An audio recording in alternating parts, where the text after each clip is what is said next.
మల్కాజ్గిరి కమిషనరేట్లో సరూర్ నగర్ స్టేడియంలో ఉండే మీటింగ్కు ప్రిపేర్ అవుతుంటే ఈరోజు మరి సైబరాబాద్ పోలీసులు ఉదయమే మా ఇంటికి వచ్చి నన్ను హౌస్ అరెస్ట్ చేస్తామంటున్నారు.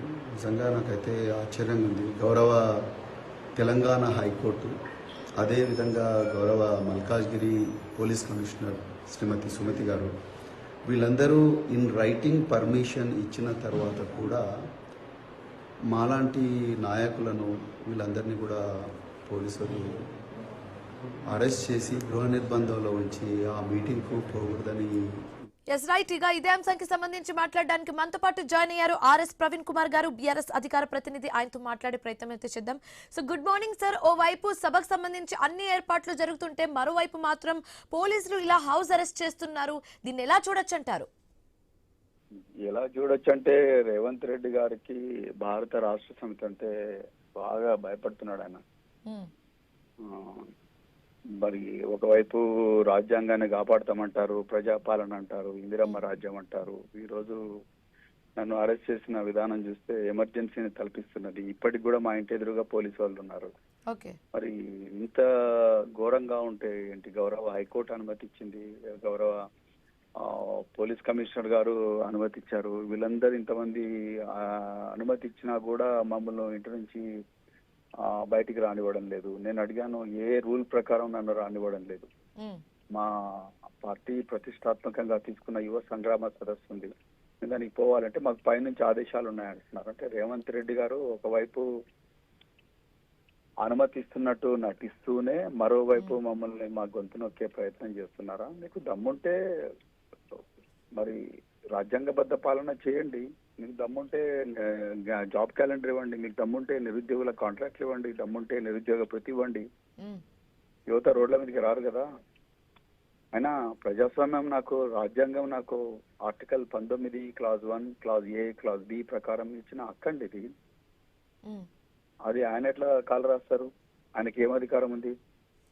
సార్, ప్రతి సిటిజన్ కి కూడా ప్రొటెస్ట్ ని కానీ మీటింగ్ హెల్డ్ చేయడానికి కానీ ఒక రైట్ ఉంటుంది సార్. కానీ ఇప్పుడు మీ మీటింగ్ కి ఎన్ని షరతులు సార్? మనం చూస్తున్నాము, నిన్న మొన్నటి వరకు ఒక సందిగ్ధత ఉండింది, అసలు కండక్ట్ చేయిస్తారా లేదా అనేది. దాంతో పాటు షరతులతో కూడిన కొన్ని కండిషన్స్ తో పాటు సభని నిర్వహించవచ్చు అన్నట్టుగా కూడా ఒక పర్మిషన్ పాస్ చేశారు. పర్మిషన్ ఉన్నప్పటికీ కూడా ఈ హౌస్ అరెస్ట్ ఎందుకు అన్నట్టుగా కూడా ఆ జనాలు ఆలోచిస్తున్నారు.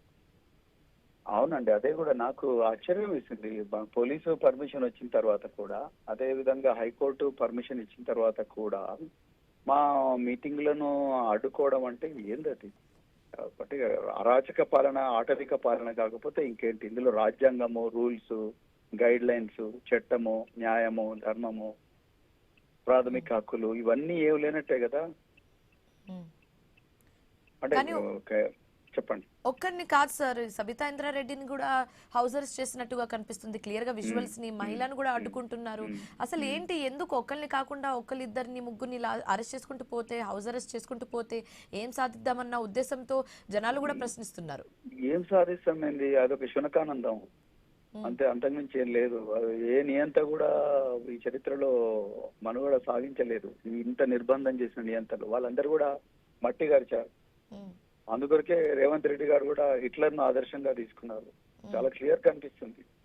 హిట్లర్ను ఆదర్శంగా తీసుకున్నారు, అందరినీ జర్మన్ భాష నేర్చుకోమంటున్నారు. అంటే నాజీలుగా తయారు చేయాలనుకుంటున్నారా తెలంగాణ ప్రజలు? మీ వీడియో చూసాం సార్, విజువల్, ఆ వీడియో కూడా ఇప్పుడు విజువల్ కూడా ప్లే అవుతుంది. చాలా దారుణం అండి. వాళ్ళు ఏం చెప్తలేరు పోలీసు వాళ్ళు, డైరెక్ట్ మాకు పైనుంచి ఆదేశాలు అంటారు. ఎవరా పైన ఉన్నతాధికారులకు కాల్ చేస్తే వాళ్ళు ఫోన్ ఎత్తారు. ఎవరికి చెప్పుకోవాలి? అంటే ఇంత అన్యాయం ఎట్లుంటది నాకు అర్థం కాదు. సో ఒక ఫైనల్ క్వశ్చన్ సార్. ఇప్పుడు ఈ రోజు మీటింగ్ జరగబోతుంది కాబట్టి ఈ మీటింగ్ సంబంధించి చాలానే డౌట్స్ ఉన్నాయి, చాలానే క్లారిఫికేషన్ రావాల్సి ఉన్నాయి. సో ఈ మీటింగ్ లో ఎలాంటి అంశాలకు సంబంధించి మీరు ప్రధానంగా మాట్లాడాలనుకున్నారు? ఎన్ని అడ్డంకులు పెట్టినా, ఎన్ని ఆటంకాలు సృష్టించినా బరాబర్ ఈ మీటింగ్ జరుగుతుంది. రేవంత్ రెడ్డి గారు కదా, వాళ్ళ తాత కూడా అడ్డుకోలేడు దీన్ని. Impossible. Okay, possible. Okay, thank you so much sir join అయినందుకు.